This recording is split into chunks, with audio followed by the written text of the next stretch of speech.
All right, let's get right into it. If you've ever dreamed of launching an online community, or maybe you're sitting in one right now that's just a little too quiet, then this one's for you. We're about to lay out the critical roadmap that honestly determines everything.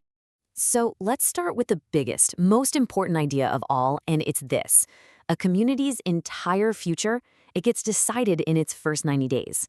I'm not exaggerating. This isn't just a launch phase. No, this is the foundation for everything. It's the critical window where habits get formed, trust gets built, and the momentum you create right now will either carry you for years or you'll be stuck fighting an uphill battle forever. Okay, so here's our game plan for this 90-day sprint. First up, we're going to define what success even looks like. Then, we'll break it down month by month, laying the foundation, building momentum, and then using data to get smart. And of course, we'll wrap up by looking at the common mistakes that you absolutely have to avoid. So, Section 1, the 90-day vision. Look, before you even think about writing a welcome post or sending a single invitation, you have to know what the finish line looks like, right? What are we even trying to build here? Okay, this is it. This is what a healthy, thriving community looks like at the end of those first 3 months. And listen, these are not just vanity metrics. That 10 to 15% weekly engagement, that's the heartbeat of your community. That 60% retention number, well, that tells you that people aren't just popping in out of curiosity. They're staying because they're getting real value. And seeing member feedback actually get implemented, that proves this is a real, living space, not just some broadcast channel. If you can hit these benchmarks, you know you're onto something good. All right, let's move on to Section 2, Month 1, the foundation. This is where the real work happens. The goal is super simple, but it's crucial. You have to seed activity and establish those very first habits that are going to define the entire culture of your community. Now, this is so important, and honestly, it's kind of counterintuitive for a lot of people. The biggest mistake you can make is launching a community and then just waiting for members to start talking. That is the fastest way to an empty, silent room.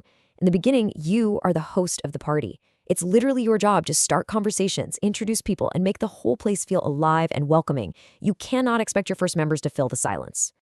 So how do you actually do that? You do it with a rhythm. This little table here is a perfect example of a simple but super powerful weekly schedule.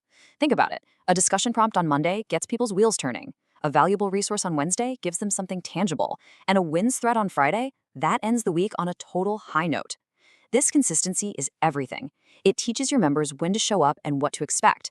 And that's how you turn random check-ins into a real habit. Okay, on to Section 3, Month 2. This is all about building momentum. You've done the hard work of laying the foundation. Now the focus starts to shift. It's less about you starting every single conversation and more about creating systems that can deepen engagement and help you scale thoughtfully.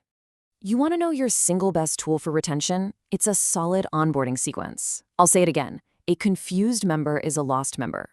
This sequence here, which, by the way, you can mostly automate, it guides a new person from the second they join. It shows them where to go, what to do first, and most importantly, it makes them feel seen. Just that simple check-in message on day 7 can be the difference between someone feeling valued and feeling totally ignored. And the data doesn't lie. Members who get involved in that first 48 hours are 3 times more likely to stick around. And as you start to grow in that second month, please remember this ratio. 10 to 1.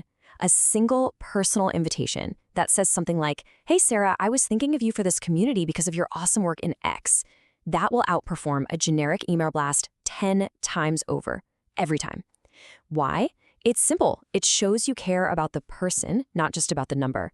So spend your time on that direct personal outreach. It's worth it. And that brings us to our 3rd month, Section 4. It's all about data-driven iteration. See, by day 60, you're not guessing anymore. You have 2 full months of pure gold, data. And now's the time to actually use it, to get smarter about what you're doing. So your community is naturally going to break down into segments that look something like this. And you need to know who's who. Those core members, that top 10%, they're your future leaders, your champions. You have to recognize them, empower them, and pour your energy into them. The active members, they're the lifeblood, right? They keep the conversations flowing. But what about that big, quiet segment? They are not a lost cause. They are an opportunity. A quick personal message asking what would make the community more valuable for them can work wonders to re-engage a huge chunk of that group. I love this quote because it really gets to the heart of what month 3 is all about. You've been listening and collecting feedback, right? Well, now's the time to act on it. Because when you visibly implement even a few key suggestions from your members, something amazing happens. Their sense of ownership in the community just skyrockets. And that is how you move from being seen as just an administrator to being seen as a true community leader. Okay, for our final section, let's switch gears and talk about what not to do. Because look, knowing the right steps is half the battle. Avoiding the wrong ones is the other half. So here are the most common pitfalls that can totally derail your launch. Pitfall number 1, the post-launch disappearing act. You know what I'm talking about. You have this big, exciting launch, everyone's pumped, and then you vanish for a week. Trust me, members notice immediately. It is so much better to show up for 30 minutes every single day than it is to dump a bunch of content once a week. Consistency is what signals that this space is active and cared for. Next up, pitfall number 2. And yeah, we've talked about this, but it is so important it's worth saying again. Don't fall into that passive trap of just waiting for other people to start the conversations. In these early days, you are the engine. Your content is the fuel. You've got to embrace that role. Pitfall number 3, basically having no welcome mat. Imagine walking into a party where no one says hi. If a new member joins and has absolutely no idea where to start or what to do, guess what? They're going to leave, and they are not coming back. I promise you, those few hours you spend setting up a great onboarding process will pay you back over and over and over again.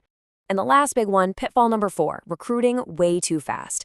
It is so tempting to just try and get as many people in the door as possible, right? But you cannot give 500 new members a good experience in the first month, especially if it's just you. Remember this, a small, highly engaged community is infinitely more valuable than a massive, silent one.